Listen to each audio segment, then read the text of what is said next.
नमस्कार दोस्तों, study centre के यूट्यूब चैनल पर आपका स्वागत है। आज हम लोग गणित के 5 अति महत्वपूर्ण प्रश्न को शॉर्ट ट्रिक से बनाने का प्रयास करेंगे, जो आगामी सभी परीक्षाओं में बहुत ही महत्वपूर्ण और बार बार पूछे जाने वाले प्रश्न हैं।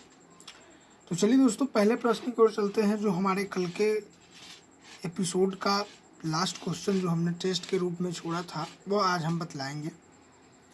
5 से विभाज्य 3 क्रमागत प्राकृत संख्याओं का योग 225 है। उनमें सबसे बड़ी संख्या कौन सी है? बहुत ही सिंपल है दोस्तों। कह रहा है कि 5 से विभाज्य है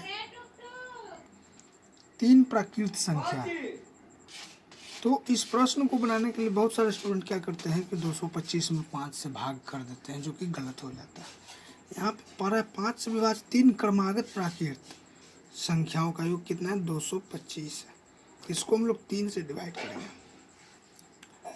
तो ये कटेगा 3 7 21, 3 5 15। यह जो 75 आया दोस्तों, यह बीच में हो जाएगा, उसके बाद एक होगा और उसके पहले एक होगा। तो 75 के बाद 5 से विभाज्य होने वाले संख्या कौन सा होगा? तो 80 हो जाएगा दोस्तों, और पहले 70 हो जाएगा। तो हमसे सबसे बड़ी संख्या पूछ रहा है, तो सबसे बड़ी संख्या कौन सी है? 80 है। तो हमारा आंसर क्या हो जाएगा? 80। तो देखेंगे 80 किस ऑप्शन में है? ऑप्शन नंबर डी जो है वो सही हो जाएगा। हमसे अगर यही पूछता कि सबसे छोटी संख्या कौन सी है, तो फिर हमारा आंसर क्या होता? 70 होता। तो मैं उम्मीद करता हूँ दोस्तों, यह प्रश्न आप लोग बहुत अच्छे तरीके से समझ गए होंगे। और यदि इस प्रकार के प्रश्न आपके किसी भी एग्जाम्स में अगर पूछे जाते हैं, तो आप बहुत ही आसानी से सॉल्व कर सकते हैं। चलिए अगले प्रश्न की ओर चलते हैं, जो काफ़ी महत्वपूर्ण है। एक कक्षा में 24 विद्यार्थी थे। उनमें से एक जो 18 वर्ष का था, कक्षा से चला गया और उसके स्थान पर नया विद्यार्थी आ गया। यदि इससे कक्षा की औसत आयु में 1 माह की कमी हो जाए, तो नए विद्यार्थी की आयु है। तो प्रश्न को समझने का प्रयास कीजिए दोस्तों। बहुत ही सिंपल प्रश्न है, ज़्यादा कुछ करने की ज़रूरत नहीं है। तो दोस्तों, इस प्रश्न को बनाने के लिए एक फॉर्मूला है। न्यू हमें निकालना है। न्यू माइनस ओल्ड बराबर, ये जो कमी आया है वो मान लीजिए न्यू इंटू गैप। ठीक है, तो इस फॉर्मूला से हम बना सकते हैं। तो न्यू तो हमें निकालना है, और कह रहा है कि उसमें से एक 18 वर्ष का लड़का था, वो चला गया। अब इसमें कमी कितने का आया? औसत में -1 माह की कमी आया। और टोटल लड़के कितने थे? 24 थे। तो यहाँ से n माइनस 18y बराबर 1 माह की कमी आया दोस्तों। तो ये -24m हो जाएगा। तो -24m है, तो दोस्तों ये 24 मंथ में कितने वर्ष होते हैं? 2 वर्ष होते हैं। तो n माइनस 18y बराबर -2y हो जाएगा। तो n बराबर क्या हो जाएगा? 18y माइनस 2y बराबर 16y। तो इसका राइट आंसर क्या होगा? 16 वर्ष। तो देखेंगे 16 वर्ष किस ऑप्शन में है? ऑप्शन नंबर सी जो है वो सही हो जाएगा। तो मैं उम्मीद करता हूँ दोस्तों, यह प्रश्न भी आप लोग बहुत अच्छे तरीके से समझ गए होंगे। चलिए अगले प्रश्न की ओर चलते हैं। हमारा अगला प्रश्न है, यदि एक संख्या के 40% का 16% 8 हो, तो संख्या क्या है? बहुत ही सिंपल है, हम संख्या x मानते हैं।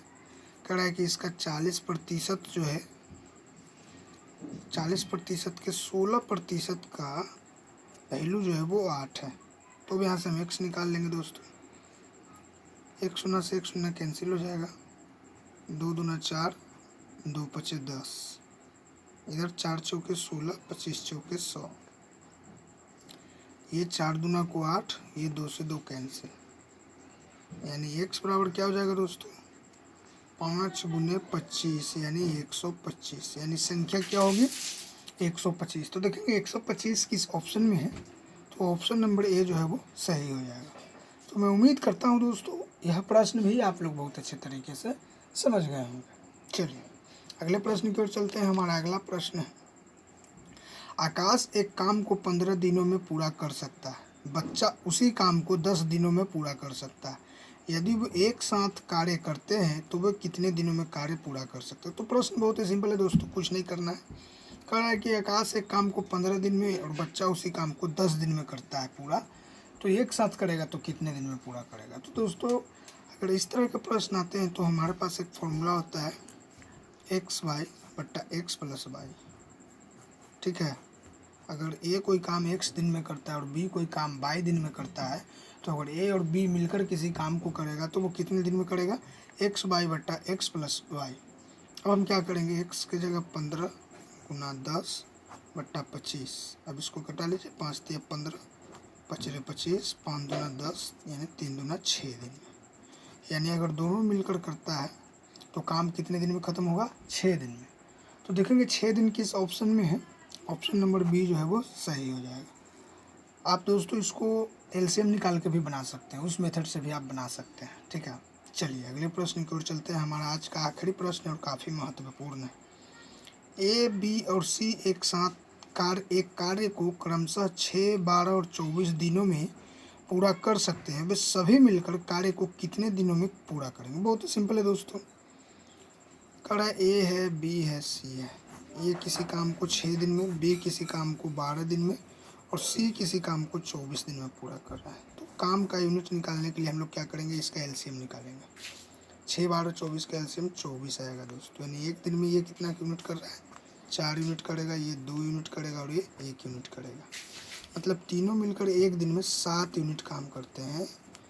तो क्या हो जाएगा, टोटल एक साथ करेगा तो 7, 24 बटा 7 बराबर क्या हो जाएगा दोस्तों, 7 21, 3 सही 3 बटा 7 दिन में तीनों मिलकर काम को पूरा कर लेंगे। तो देखेंगे किस ऑप्शन में है, तो ऑप्शन नंबर ए जो है वो सही हो जाएगा।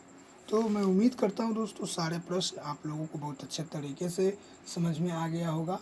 और यदि इस प्रकार के प्रश्न आपके किसी भी एग्जाम्स में अगर पूछे जाते हैं तो आप बहुत ही आसानी से सॉल्व कर सकते हैं। तो दोस्तों हमारे स्टडी सेंटर के यूट्यूब चैनल को सब्सक्राइब ज़रूर करें और नोटिफिकेशन बेल को ज़रूर दबाएं ताकि वीडियो जो अपलोड होते हैं उसका लिंक सबसे पहले आप तक पहुंचे। और वीडियो को लाइक और शेयर ज़रूर कीजिए।